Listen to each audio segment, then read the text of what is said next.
a mais um programa Grandes da Bola. Hoje continuamos com a ausência do representante do Sport Lisboa e Benfica, mas cá estão, representam o Futebol Clube do Porto, o Joaquim Ribeiro e o Carlos Monteiro, do Sporting Clube Portugal. Vamos falar de futebol, como é evidente, e das peripécias que normalmente andam à volta do futebol. Estamos num período particularmente complicado porque assistimos que os três grandes estão cada vez mais com dificuldades para ganhar os seus jogos.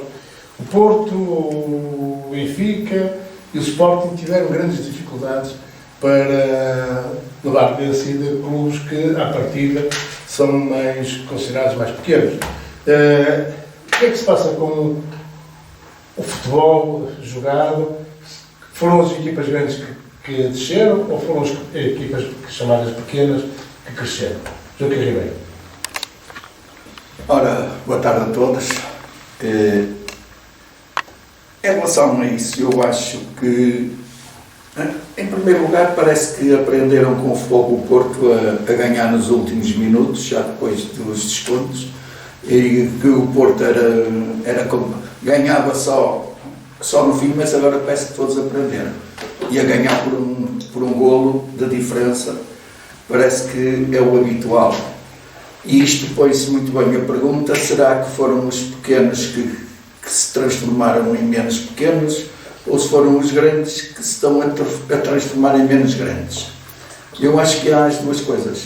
Portanto, efetivamente, as equipas chamadas de pequenas não são assim tão pequenas. Hoje todas jogam, todas se esforçam, os jogadores são mais profissionais e portanto é difícil ganhar. Os jogos não são fáceis e o campeonato não é fácil.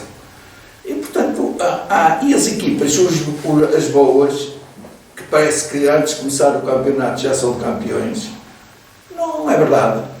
E não é verdade, e caem na real e é difícil para ganhar, e para ganhar é complicado para todos. E efetivamente isto custa a ganhar, é preciso jogar.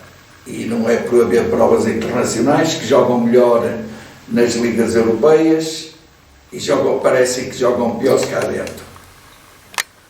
Em alguns aspectos parece ser verdade. Mas está-se a menosprezar as equipas do campeonato nacional cá e eu acho que não é verdade. Elas estão a dar cada vez mais luta e o campeonato vai ser bem difícil até ao fim, se não houver interferências externas, como parece que agora é de todos os lados.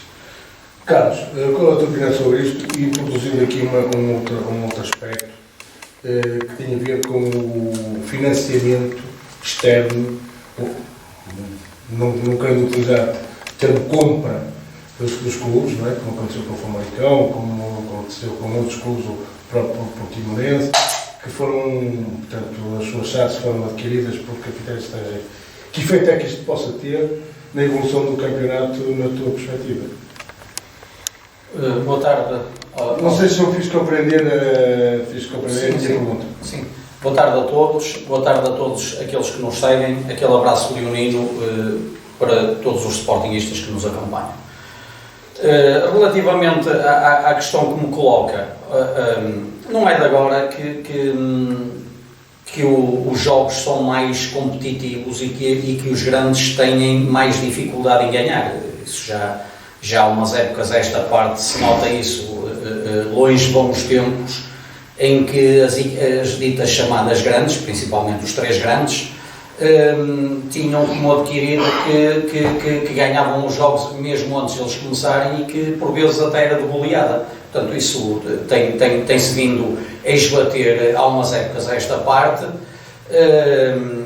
Portanto, as equipas ditas pequenas agigantam-se e não é preciso haver os tombas gigantes da Taça de Portugal, isso já se nota no Campeonato Nacional há umas épocas a esta parte, porque trabalham bem, têm boas condições de trabalho, têm bons jogadores, aparecem boas revelações, quer jovens, quer oriundos de países de outras nacionalidades, países vêm do estrangeiro, o mercado brasileiro, o mercado sul-americano e outros mercados, em que tem havido uma aposta mesmo dos clubes ditos pequenos e que aparecem boas surpresas, quer em termos de jogadores, e depois os nossos técnicos, os treinadores portugueses, também são astutos, estudam bem os adversários, são, na sua generalidade, são técnicos competentes e, portanto, qualquer equipa pode bater o pé às grandes. Na questão dos investimentos, também ajudam, não é? O dinheiro que vem do exterior, obviamente que também ajuda, porque Portugal é um país que tem atravessado crises económicas, já cá esteve a Troika por mais que uma vez, estamos a atravessar um período difícil, há famílias com bastantes dificuldades, pessoas a perder casas, portanto isso no futebol também tem reflexos, como é óbvio, não é? E portanto esses investimentos são importantes.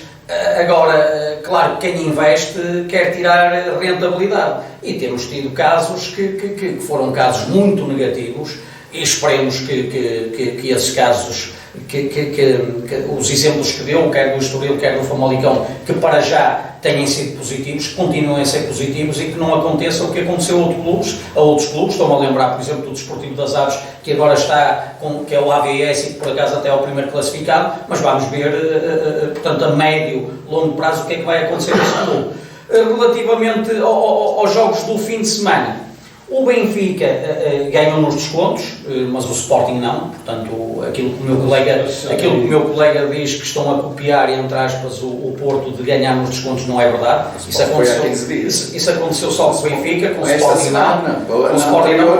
O grande opositor do Sporting este fim de semana, vai-se lá saber porquê, nem foi propriamente o Arouca, com todo o respeito que o Arouca me merece. O grande opositor do Sporting foi um senhor chamado António Nobre, que me pareceu uma encomenda de alguém para tentar tirar o Sporting do primeiro lugar. Infelizmente não conseguiu. Eu tive o privilégio de assistir ao vivo ao jogo, fui propositadamente a Lisboa, nem tanto pelo jogo, mas propositadamente pela AG do Sporting e por um ponto em particular, que depois mais à frente gostaria de falar sobre isso, sendo possível, mas juntei o útil ao agradável, e depois de estar em Lisboa, obviamente, que fui ver o jogo.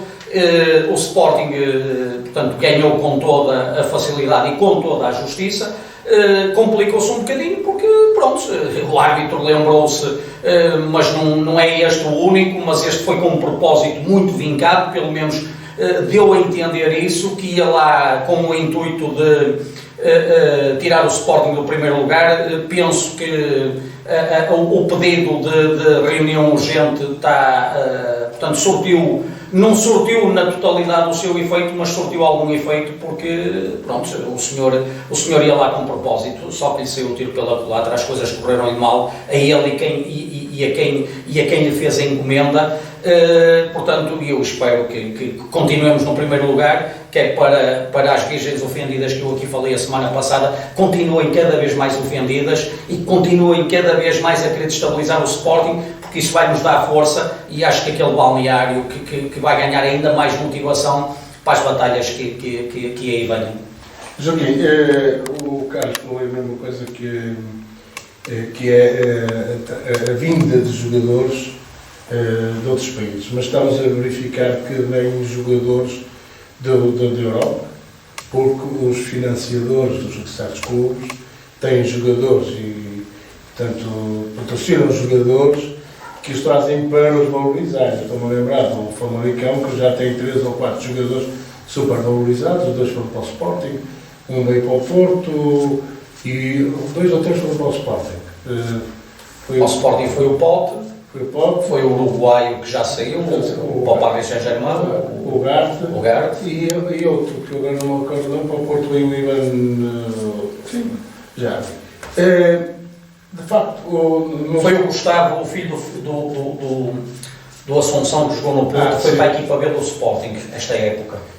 Acho que é o Gustavo Assunção, salvo. Não será isto digamos, uma barriga de aluguer, o futebol português, para promover e ao mesmo tempo também eles próprios terem a promoção dos seus clubes?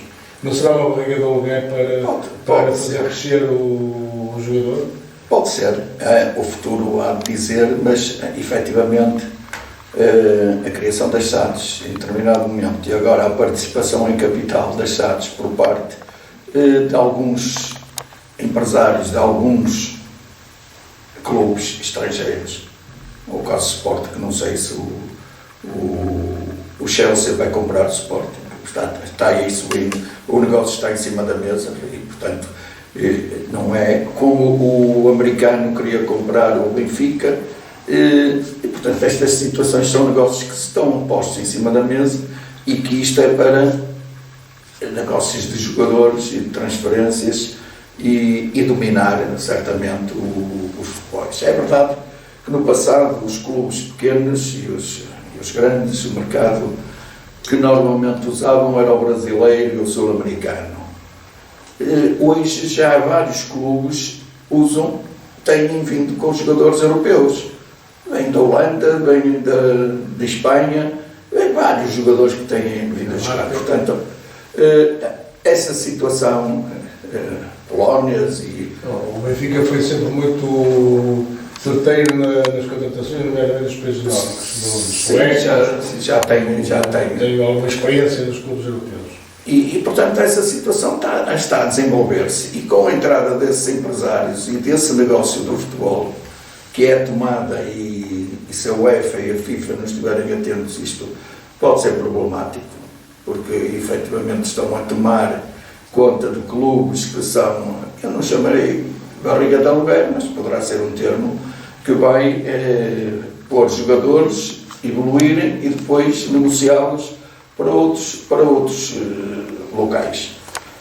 Isso é verdade, é um perigo, é o que está a suceder. E há um outro perigo que ultimamente também se segue, que é o mercado árabe, que agora aparece comprar os jogadores de melhor palmarés que estão a ir para a Arábia. Isto está a tirar ao mercado europeu e à UEFA uma grande capacidade futebolística. Isto vai ter reflexo nas transmissões dos jogos. Isto é um facto e vai continuar, porque o dinheiro está daquele lado. Agora, ou eles conseguem que os árabes entram na Europa a jogar no campeonato europeu e entram com as mesmas regras, ou senão isto vai mudar muita coisa. Carlos, o Joaquim falou aqui da possibilidade do Sporting ser comprado pelo Chelsea. Não sei se isso é possível. Espero bem que não. Se bem que, na minha humilde opinião... Os estatutos do Sporting não estão bloqueados para esse tipo de situação? Muito sinceramente, não lhe sei responder a essa pergunta. Presumo que não. Presumo que não estejam. Mas, na minha humilde opinião, e é uma opinião super pessoal, sem conhecimento de causa, o propósito desta direção e toda a trauma, ou a trama, se calhar não será o trama, talvez seja mais indicado, que esteve por trás da destituição do Bruno de Carvalho, foi com esse objetivo. Portanto, eu estou convencidíssimo que o grande desígnio desta direção e de quem esteve por trás desta direção e por trás da destituição do Bruno de Carvalho e tudo que antecedeu a destituição do Bruno de Carvalho, a questão do ataque à academia, a questão do cashball que surgiu no mesmo dia do ataque à academia, da presença da CMTV que, alguém nos soprou ao ouvido que naquele dia existiria alguma coisa na academia e eles estavam lá plantados à espera que acontecesse. Portanto, quer dizer, o grande objetivo, digo eu, que é a venda da SAD e no domingo passado tentaram dar mais um passo nesse sentido com a tentativa de alterar os estatutos e a utilização e a implementação do voto eletrónico à distância. Portanto, isto está tudo correlacionado, digamos assim, é o meu ponto de vista, poderei eventualmente estar totalmente equivocado, mas é a leitura que eu faço da situação. Se isso vier a acontecer no Porto, no Benfica, no Sport, podemos depois a dizer que há portistas, benfiquistas, sportinguistas? Não, acho que, quer dizer, acho que... Aquela ideia que nós temos do portismo, do benfiquismo, do sportinguismo... Acho que vai perder a piada, entre aspas. Acho que portanto, os três grandes,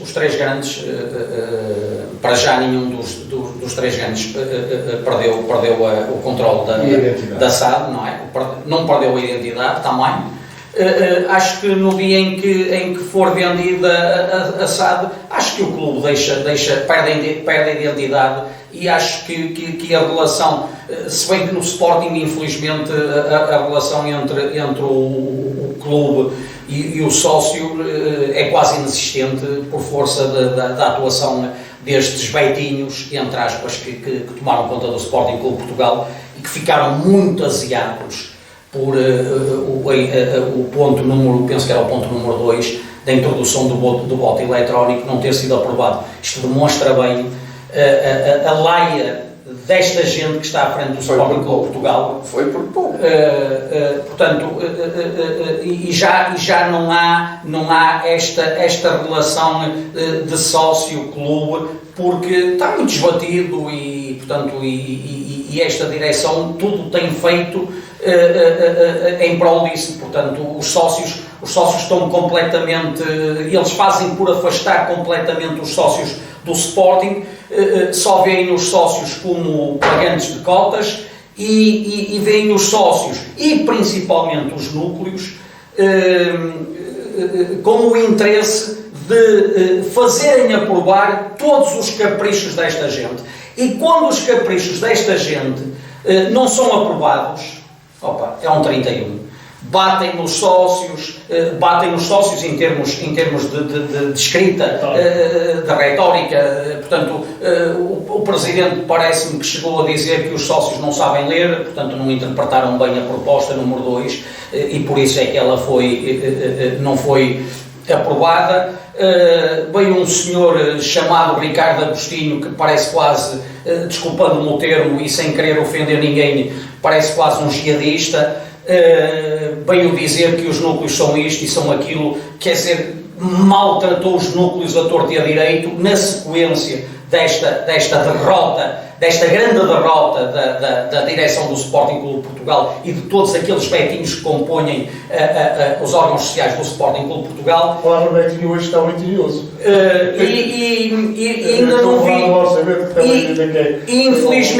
infelizmente, ainda não vi nenhum núcleo, e pensei que os núcleos do Norte, principalmente, e eu se estivesse à frente do núcleo do Norte, já tinha vindo a terreiro, custasse o que custasse, enfrentar esta gente, porque isto os sócios do Sporting e os núcleos não podem ser tratados desta forma por um badameco qualquer. Isto não é Sporting, isto não é nada. Isto é um indivíduo que é pago pelo Sporting, que está a comer à custa do Sporting e que não pode maltratar os sócios do Sporting nem os núcleos do Sporting. Esta gente não sabe o que é o Sporting Clube Portugal.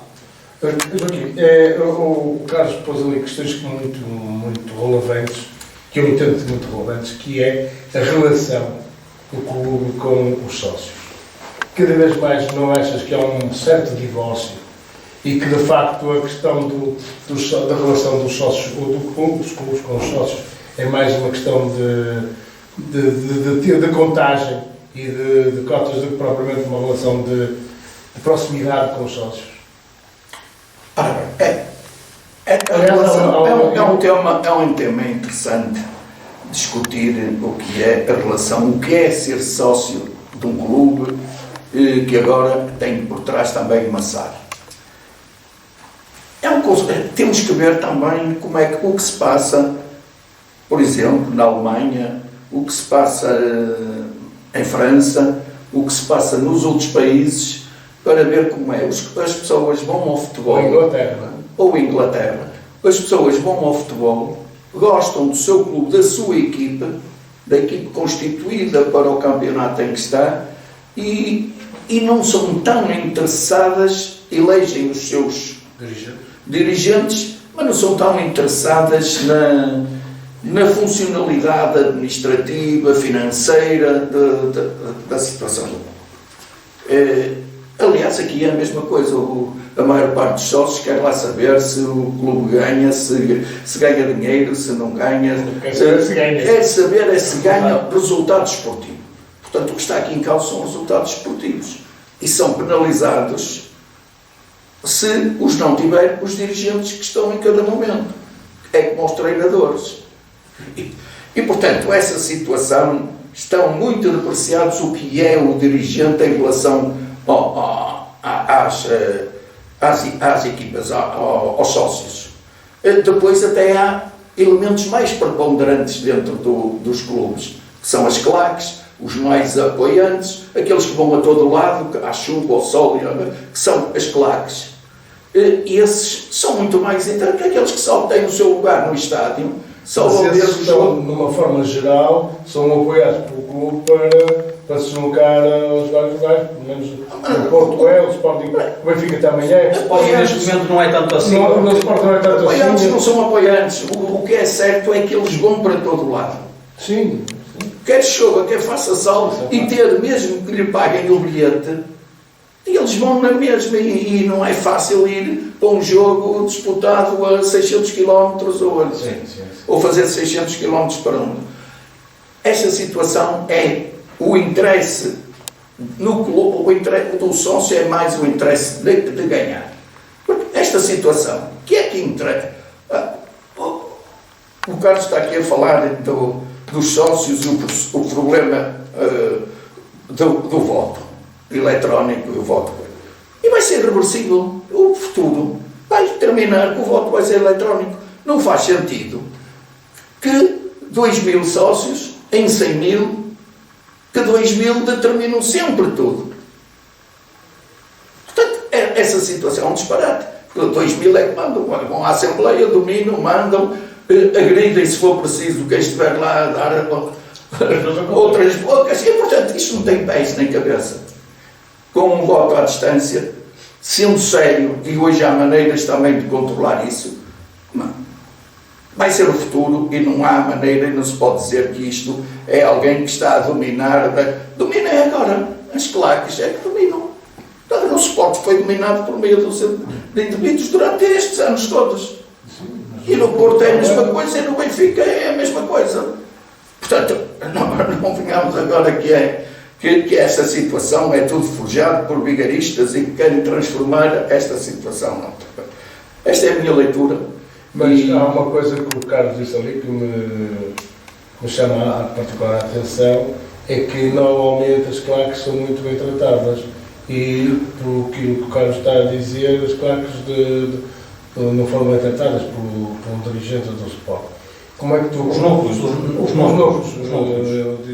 Não tem nada a ver com claques. Os núcleos estão espalhados a nível nacional e não só. Era uma base de trabalho muito boa para os clubes, nomeadamente o Sport. E no Porto é as casas. No Sport são núcleos, no Benfica são casas também. Não, era isso que eu queria referir.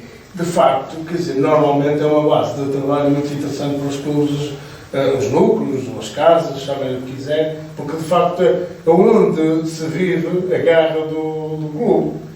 E ser assim maltratado é que é chocante, digo eu. São as casas e os núcleos, é a propaganda regional, digamos, sair dos centros, no caso do Sport, sair de Lisboa, no caso do Porto, sair e espalhar pelo resto do país a voz do clube e angariar mais sócios, mais aderentes à sua causa. É este o objetivo. Sempre foi, sempre se constituiu núcleos, casas, o que é que queiramos. Portanto, não têm mais nem menos privilégios, porque é que a casa há até mais privilégios que um sócio. Não estamos a falar de privilégios. Privilégios, sim, está-se a falar, o que foi falado foi privilégios. De alguém que não eu não estou a falar não passa cartão. Não foram maltratados, por causa desta situação. Não ter sido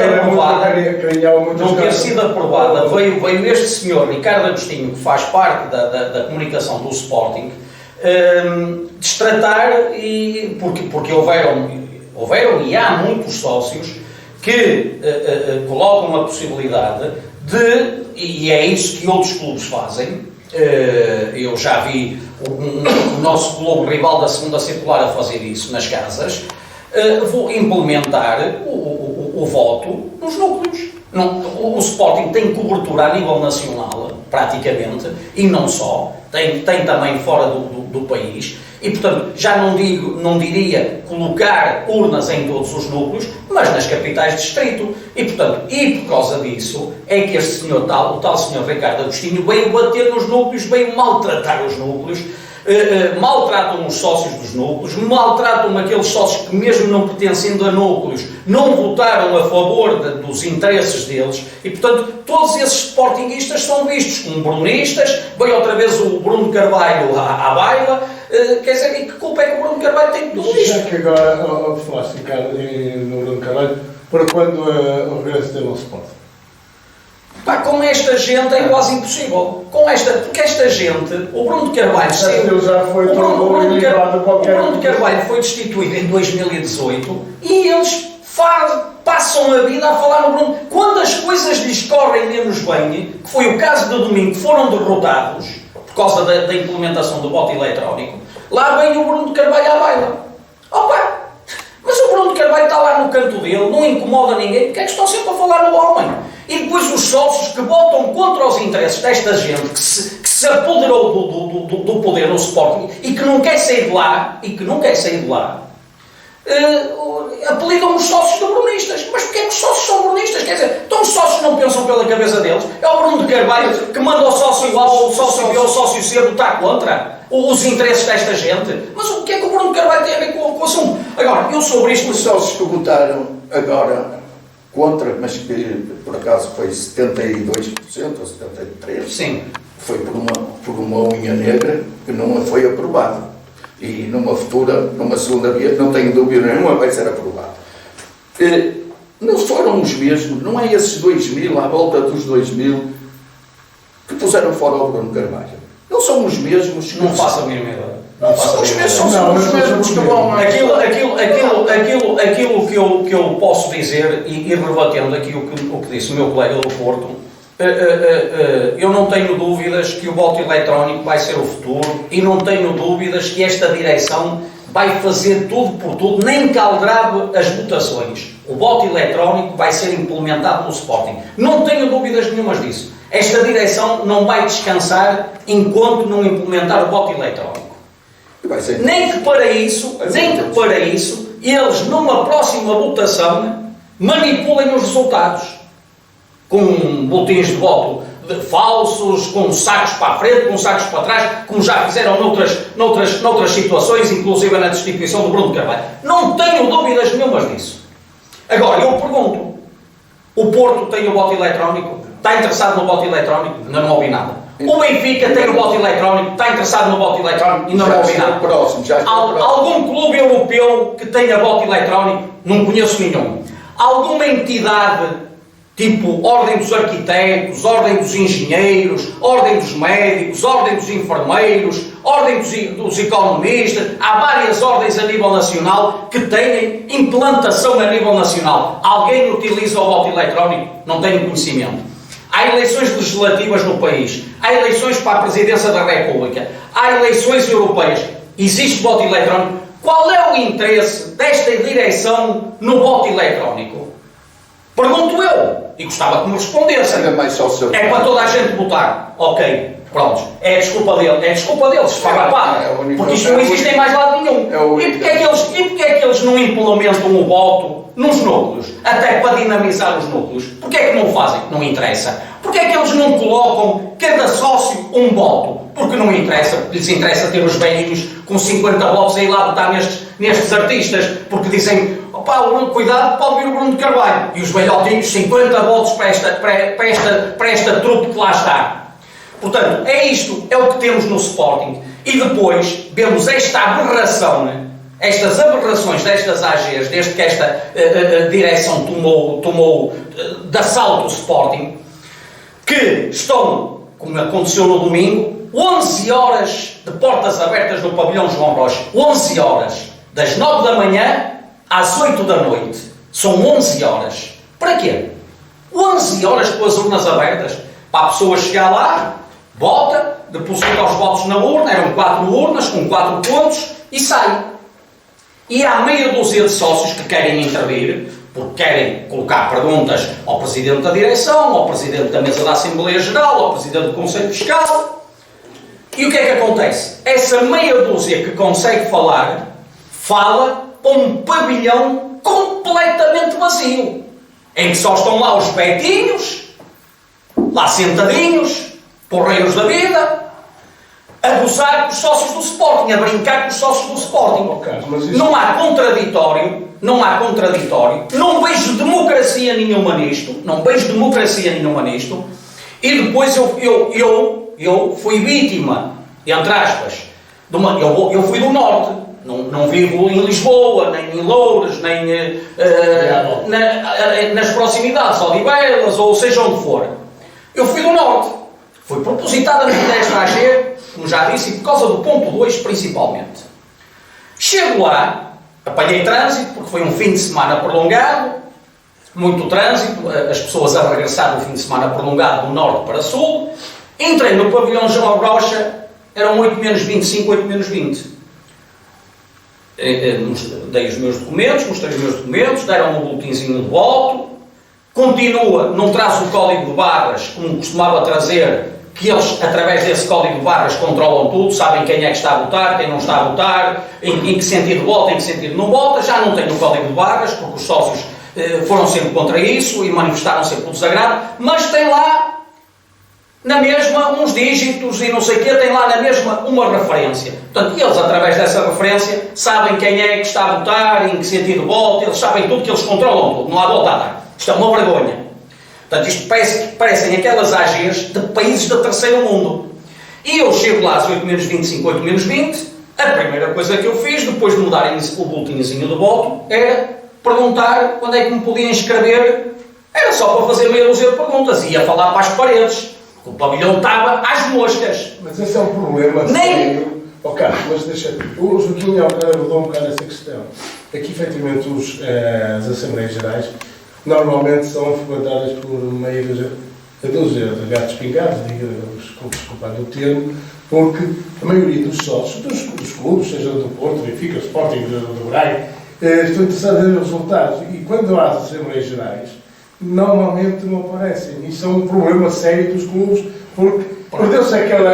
Acho eu que se perdeu aquela relação... Eu também já lá ia abordar esse tema. Portanto, e eu entrei em pleno pavilhão João Rocha entre as 8-25 e as 8-20. E a minha primeira preocupação, depois de ter o boletim de volta, depois de me identificar com um cartão de sócio e um cartão de cidadão, foi perguntar se podia falar, se me podia inscrever para falar. O funcionário foi à mesa perguntar ao seu presidente da mesa da Assembleia Geral e o mesmo alegou que as inscrições já tinham fechado. Portanto, as urnas estão abertas das 9 da manhã às 8 da noite. Um sócio que vai do Norte, que chega a Lisboa só às 7h30, ou antes das 7h30 um bocadinho, depois tem que estacionar o carro e dirigir-se ao pavilhão e não sei o quê, não pode ser ouvido.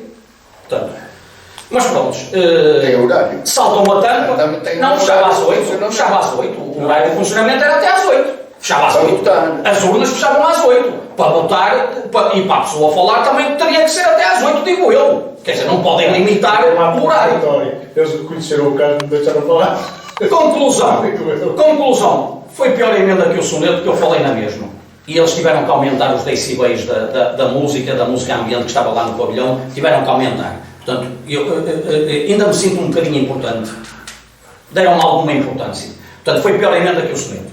Mas eu também queria dizer mais. Portanto, esta direção, e indo de encontro àquilo que me estava a questionar, que só vão lá meia dúzia de gatos pingados e não sei o quê, não é bem assim. Não é só no Sporting. Sim, mas não é bem assim. Porque basta, e quem fizesse essas publicações no Facebook, nas redes sociais, e muito bem, de mostrar fotos das AGs com esta direção e das AGs com o presidente Bruno de Carvalho. Portanto, não eram meia dúzia de gatos pingados. Eram pessoas que viviam no clube, que estavam presentes, que que existia uma relação entre a direção e os sócios e os núcleos que hoje em dia não existe. E daí... 2.000 a 3.000 pessoas.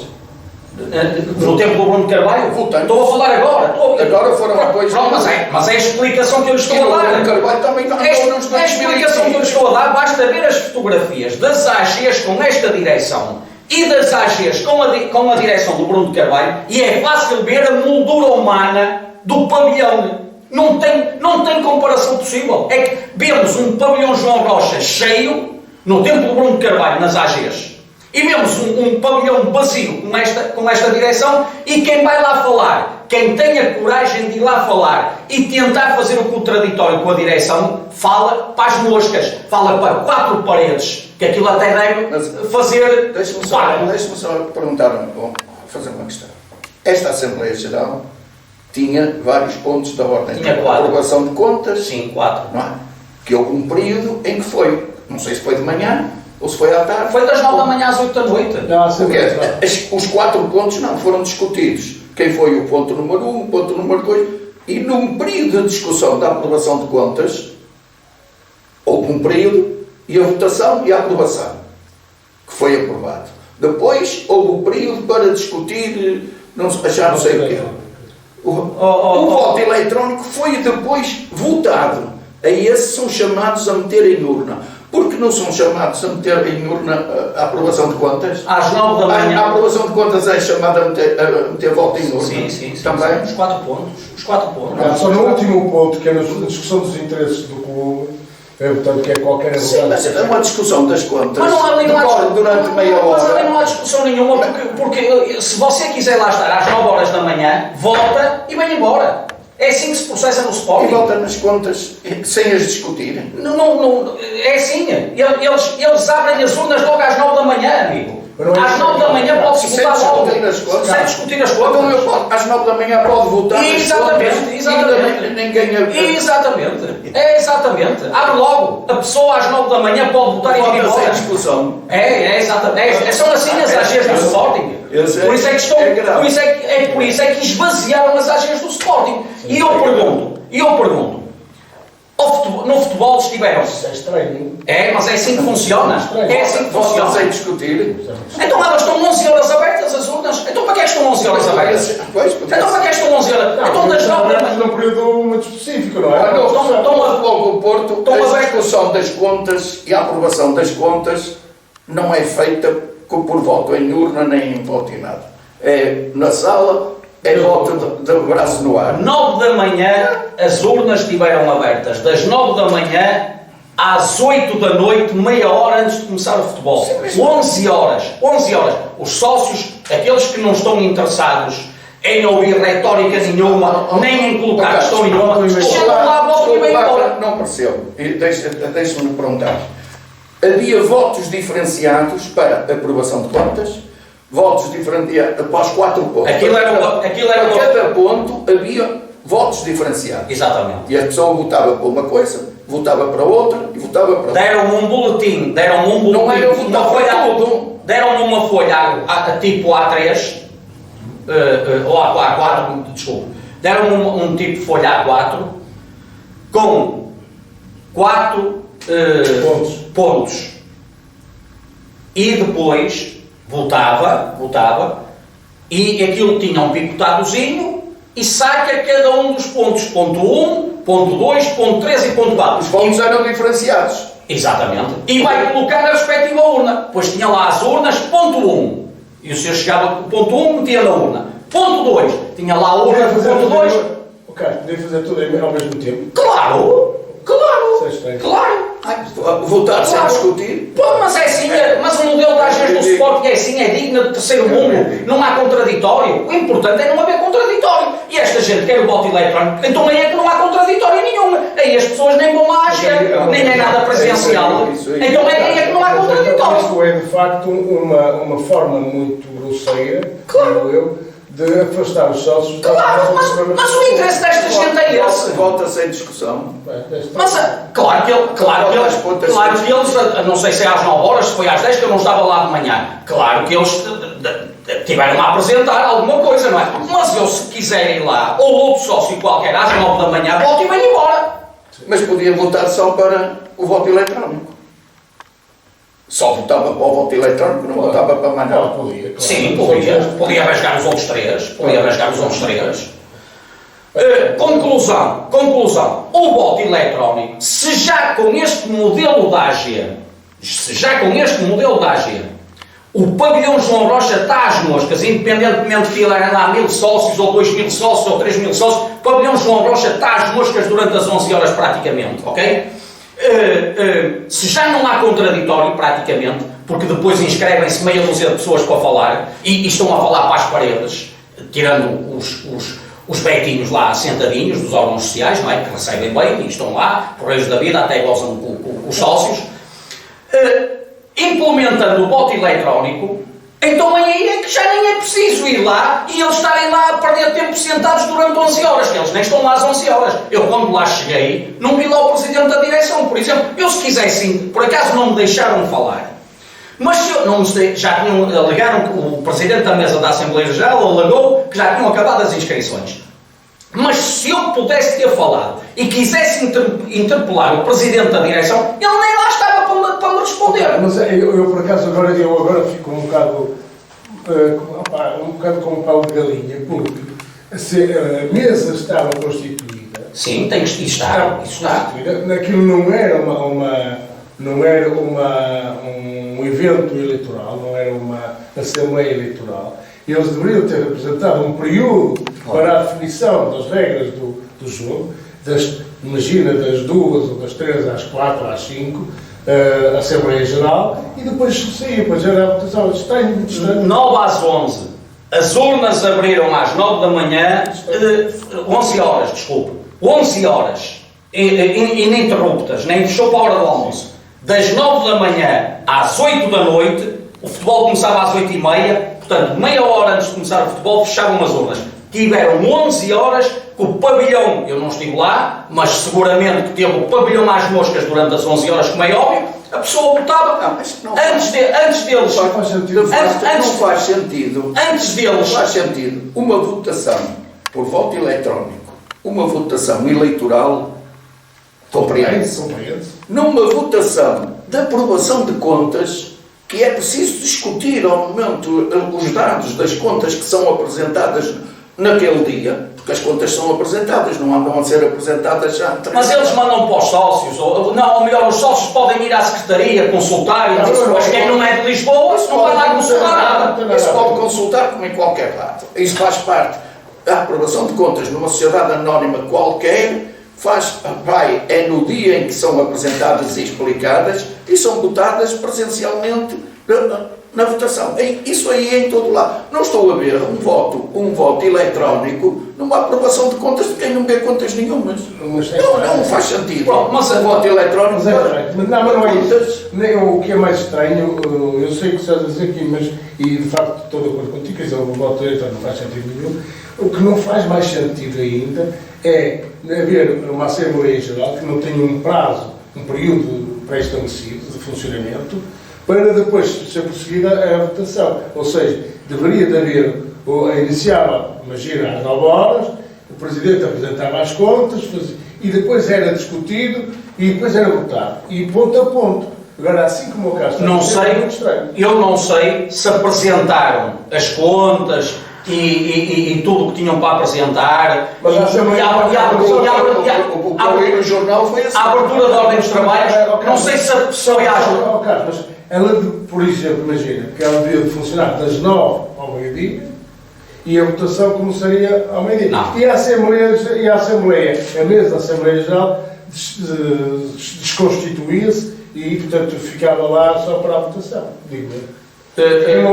Não era uma Assembleia Eleitoral. Pronto, mas o que não faz sentido quem não esteja presente numa discussão em contas ou um ponto em concreto, não faz sentido o voto eleitoral para quem não está presente. Eu não sei a que horas é que abriram a sessão, a que horas é que apresentaram o relatório e contas, não sei nada, não sei se foi logo às 9 da manhã, se foi às 9h30, se foi às 10, isso eu não sei, que eu não estava presente. O que eu sei é que, independentemente de ter sido logo apresentada às 9 horas, ou às 9h30 ou às 10, o que eu sei é que as urnas estiveram abertas das 9 da manhã até às 8 da noite, 11 horas, e qualquer sócio às 9 da manhã, ou se até se quiser ir logo lá para a fila para não perder muito tempo, ir para lá às 8 da manhã ou às 7 da manhã, vai para lá para a fila, como se vai para os centros de saúde e para outros locais, para ganhar vez, e às 9 horas voltem bem embora, pronto, está o problema resolvido. Portanto, e o que esta gente quer, e que está a conseguir, é esvaziar as AGs, não haver contraditório, e com o voto eletrónico, ainda melhor, porque não têm que lá estar às tais 11 horas como estiveram lá no domingo, que nenhum deles esteve lá 11 horas, como é óbvio, não é? Andaram sempre a entrar e a sair, provavelmente, e foram almoçar. Deve haver um panfleto explicativo do que era o voto não. O voto eletrónico não pode ser para votar as contas. O voto eletrónico deve ser para eleições, para debates. Não, mas eu estou a falar da AG como elas decorrem. As AGs decorrem desta forma. A votação é logo feita quando o sócio quer. O sócio quer votar antes de ser apresentado o relatório de contas e antes de ser apresentado seja o que for, qualquer... Foi sempre assim. Com esta direção foi. Com esta direção é sempre assim. E por isso é que se vê a afluência que tem em termos de estar de massa associativa a assistir às AGs no passado e as AGs atuais com esta direção, desde que esta direção tomou posse. Inclusive a mesa da Assembleia Geral, não sei se entretanto alterou, que pelos vistos é obrigatório e até em qualquer entidade, pelos vistos, faz parte dos estatutos de praticamente todas as entidades ou de todas, nem leem a ata da reunião da Assembleia Geral anterior. Isto aconteceu com um alto catedrático do país em termos de advocacia, que é o Dr. Rogério Alves. Ele era o presidente da MAG e ele podia fazer tudo e mais alguma coisa desde não ler, portanto, inicia-se a AG de domingo e ele não lê a ata da AG anterior. Portanto, isto no Sporting é tudo possível. É tudo possível. Normalmente o que é dado no final de cada, ou próximo do final da Assembleia, é dado, é proposto um sócio, é um sócio que propõe um voto de confiança à mesa para a elaboração da ata. O que é que isto significa? Significa que a mesa fica autorizada, validada para preencher a ata. Sim, senhor, mas depois não está. E portanto está aprovada. Não, senhor. Não, senhor. Mas depois na AG seguinte deveriam ler a ata. E esse a ata fica aprovada. E depois é publicada. Deverá ser publicada e mandada ao sócio. Não é verdade aquilo, não é verdade, não é assim. É assim. Há um voto de confiança para a elaboração da ata. E tu ficas com o voto de confiança para elaborar a ata. Mas depois não podes fazer tudo o que quiseres. Tens que escrever a ata e tens que as dar a todos os membros para ela ser lida. Ou por e-mail, ou por carta, seja por que for. Os sócios, os membros, têm que tomar conhecimento da ata. Para depois, na própria Assembleia, dizer assim: falta nisto, falta aquilo, eu disse isto, eu disse aquilo, aquele disse aquilo, aquele disse aquilo. Porque ela tem que ser, a ata tem que ser discutida. Tem que ser discutido. Olha, eu posso falar do Fogo Porto, do qual eu pertenço à mesa da Assembleia Geral. Eu faço parte da mesa da Assembleia Geral. Portanto, sei exatamente o que estou a dizer e estou a falar em termos de Fogo Porto. Julgo que nos outros poderá ser, já havia outras agremiações que fazem da mesma maneira. E não leem a ata na Assembleia Geral seguinte? É dado um voto de confiança para a elaboração da ata. Significa que a mesa, toda a mesa da Assembleia fica mandatada e confiada em fazer a ata. E ela é posta no livro de atas exatamente assim. Isto é assim que se faz. Desculpa lá, eu já fiz algumas... Estou a falar do Fogo Porto, não estou a falar de mais nada. Mas elas, em termos de regra geral, há um voto de confiança. Se tu lês uma minuta data. Já li tantas, que passa-me isto há anos que eu faço. Posso falar? Apresenta-se uma minuta data no decorrer da reunião, no final da reunião, apresenta-se uma minuta data e pede-se um voto de confiança, ou um sócio pede para ser dado um voto de confiança. à mesa para elaborar a ata. Mas depois a ata tem que ser lida. Não é. Não existe isso. E as atas das AGs do Sporting, portanto, nem são lidas no final da AG, nem são lidas na Assembleia Geral seguinte. No Futebol do Porto também não. Para finalizar, a AG, tem vantagens. para finalizar, Até porque a Assembleia é toda gravada. Isso é diferente. E os sócios podem ceder. Pedem a ata, eu acesso, pedem uma ata para aquilo. E se não estiver de acordo, podem impugnar.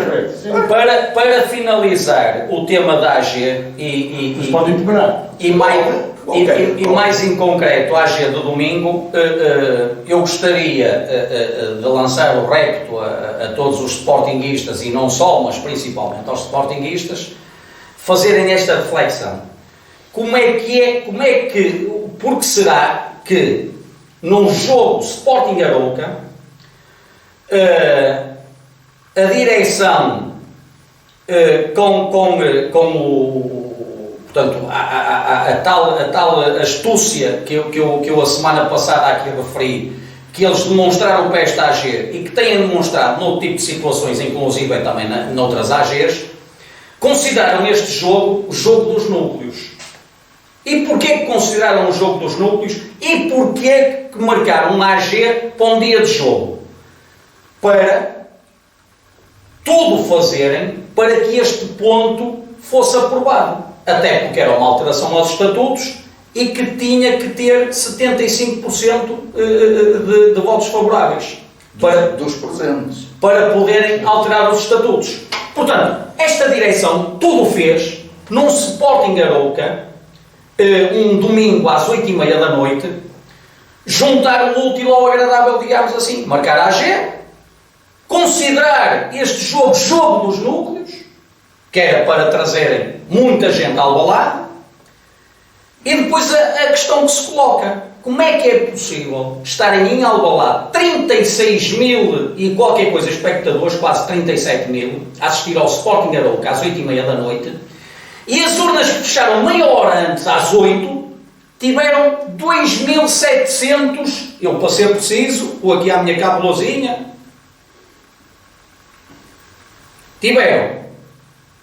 votaram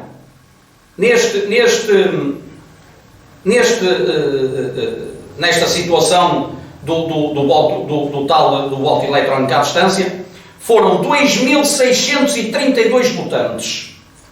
Não, desculpe, isto foi a favor. Portanto, 3.000, para ser preciso, rigoroso, votaram 3.771 sócios. Portanto, não chegou a 4.000 sócios. Estiveram no estádio, meia hora depois de fecharem as urnas, 36 mil. Isto quer dizer alguma coisa. É o número de votos ou o número de... Não, número de sócios. Isto convertido em votos, deu 21.045 votos. Porque não é um sócio um voto, não é? Portanto, deu 21.045 votos no total. Mas o mais importante é fazer este elo de ligação. 36 mil e qualquer coisa espectadores a ver um Sporting Arouca um domingo à noite, em que no dia seguinte é dia de trabalho, um jogo que não era apelativo, ou uma hora tardia, estão 36 mil e tal pessoas, jogo de núcleos, obviamente que a grande maioria dos núcleos não tiveram presentes, principalmente os de longe, tiveram presentes os de Lisboa e arredores, como é óbvio, não é? Isso é compreensível, e votaram só 3.771. Alguma coisa está mal. Carlos, mas isso, para acabar o programa, deixa-me só dizer uma coisa. Isso foi o que nós discutimos ao longo deste programa, que é de facto os adeptos que querem resultados e às vezes esquecem as questões administrativas. Não, mas no Sporting, mas no Sporting, infelizmente, não há resultados. O Sporting, infelizmente, não é o nosso rival do Norte, que está habituado a ganhar, e o macaco não quer saber das contas, e quem diz o macaco, com todo o respeito pelo macaco, eu não o conheço pessoalmente, quem diz o macaco, o Joaquim, o José, eles não querem saber das contas para nada, eles querem lá saber que o Pinto da Costa roubou o Porto, com o devido respeito, ou que o filho do Pinto da Costa rouba o Porto com o devido respeito, ou que aquele senhor de Vila do Conde, que é filho de um ex-presidente do Rio Ave, se não estou em erro, rouba o Porto. Eles não querem saber que a malta... Paguem árbitros, eles não querem saber. Eles não querem... Deixa-me só terminar. Eles vão lá, tem que levar. Deixa-me só terminar. Eles não querem saber se há